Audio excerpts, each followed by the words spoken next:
You've probably heard the story of Google, right? Two brilliant Stanford students in a garage who just changed the world. It's a great story, but what if I told you that's not the whole story? Not even close. We're about to follow a trail of billion-dollar typos, absolutely terrible business deals, and some very powerful shadowy figures who helped shape this company from day one. Let's start digging. Think about it. The word Google is so ingrained in our lives, we use it as a verb every single day. But what if it was all a mistake? This isn't just a fun fact, you know? This is the first thread we're gonna pull to unravel the real story of how this accidental empire was truly built. So our first piece of evidence in this investigation is the name itself, a name now worth trillions of dollars that began as a simple, almost unbelievable spelling error. See, the original idea was to call it Googol. That's Googol. It's a real mathematical term for the number 1 followed by 100 zeros. It was supposed to symbolize the absolutely massive amount of information on the web they wanted to organize. The reality? Somebody misspelled it. So how does a mistake like this even happen? Well, picture this. They're in a brainstorming session, and their friend, Sean Anderson, throws out the name Googol. Great idea, right? So Sean goes to his computer to check if Google.com is available. But in his rush, he accidentally types Google.com. And Larry Page, who's looking over his shoulder, just says, "You know what? I like that better." And he registered it right there on the spot. And just like that, a multi-trillion-dollar brand was born from a typo. Okay, so they have the name completely by accident. But a cool name is one thing. It's nothing without the engine behind it. And what Larry Page and Sergey Brin were building in their dorm rooms, well, it wasn't just a website. It was a monster that was about to break out of its cage. Yep, before Google, there was backrub. I know, not quite as catchy, but the idea behind it was pure genius. See, other search engines at the time were just counting how many times a word appeared on a page. Backrub was different. It looked at backlinks. It basically treated a link from one page to another as a vote of confidence. It was like a popularity contest where only the most trusted sites' votes really mattered. It was a revolutionary way to measure authority on the internet, and it changed everything. So this project, started by 2 PhD students who, fun fact, couldn't stand each other when they first met, was quickly growing into an absolute beast. It indexed 24 million pages, and it was gobbling up so much of Stanford's bandwidth that it repeatedly crashed the university's entire network. Think about that. They had built something that was too powerful for a world-class university to even handle.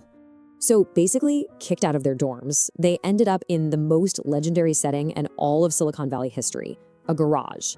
For $1,700 a month, they rented this space from a woman named Susan Wojcicki, who, by the way, would later become Google's 16th employee and the CEO of YouTube. The rent got them the garage, a ping pong table, and, yep, access to a hot tub. The humble beginnings of an empire. So they've got the tech, they've got the accidental name. What do they do next? They try to sell it. And this is where our investigation uncovers one of the single biggest blunders in corporate history. I want you to really think about this. It's 1999. 2 students who are honestly just desperate to get back to their studies offer you their revolutionary search engine for a tiny fraction of what it's worth. So why on earth did Excite, one of the biggest search engines at the time, walk away from the deal of a lifetime? So Page and Brin come in and make the offer, $1 million. But get this, Excite's own venture capitalists negotiates them down to $750,000. I mean, the deal is gift-wrapped and handed to them on a silver platter. And then, Excite's CEO, a guy named George Bell, kills the whole thing. You're probably thinking, what, was $750,000 still too much? Nope. It had nothing to do with the money. The whole deal imploded because of one single, incredibly audacious demand from Larry Page. This was his condition.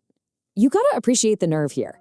He wasn't just saying, buy our software. He was saying, you need to rip out the entire heart of your company and replace it with ours.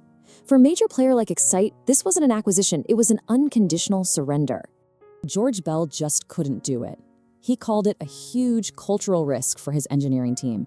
He passed. And just 1 year later, as the tech bubble burst, Excite was completely bankrupt. A textbook case of snatching defeat from the jaws of victory. So they've been rejected, they're running on fumes, their world-changing technology is about to die before it ever really lives. This is where the story should end. But instead, this is where it gets really interesting. Who stepped in to save them when literally no one else would? The company was still just a concept. It had no revenue stream, no clear business model, and its founders had just tried and failed to sell it for less than $1 million. So who in their right mind would step in and write the checks? Well, the first lifeline came from Andy Bechtolsheim, one of the co-founders of Sun Microsystems. After seeing just a quick demo, he wrote them a check for $100,000. But here's the crazy part. He made it out to Googol Inc., a company that didn't even exist yet. They had to scramble and legally form the company just so they could cash the check. That seed money was enough to prove the concept, and it caught the eye of some very, very powerful players, leading to a massive $25 million investment a year later. And who led that round? Two of the biggest, most powerful venture capital firms in Silicon Valley, Kleiner Perkins and Sequoia Capital. These weren't just any investors. These were the kingmakers. And this is where we peel back the final and maybe the most important layer of this whole story. The official version is that these brilliant VCs just saw the future in two young founders. But when we started digging into who these firms really are, we found connections that changed the entire narrative. It turns out both Sequoia Capital and Kleiner Perkins have some interesting connections. We're talking deep, well-documented ties to the U.S. national security state, including the Department of Defense and the CIA. They weren't just betting on the next big search engine, they were investing at the intersection of Silicon Valley and the military-industrial complex. And this wasn't just a casual link. After 9/11, it was Sequoia that actually arranged a meeting for Larry Page and Sergey Brin at the Pentagon. They were there to meet with the Secretary of Defense, Donald Rumsfeld, to discuss how Google's powerful technology could be used for national security. This was far more than just a business investment, it was a strategic alliance. So at the end of the day, we're left with this: an accidental name, a company that almost got sold for pennies, saved at the very last minute by investors with deep ties to the intelligence community. So you have to ask yourself, was Google's rise to global domination just a series of lucky breaks?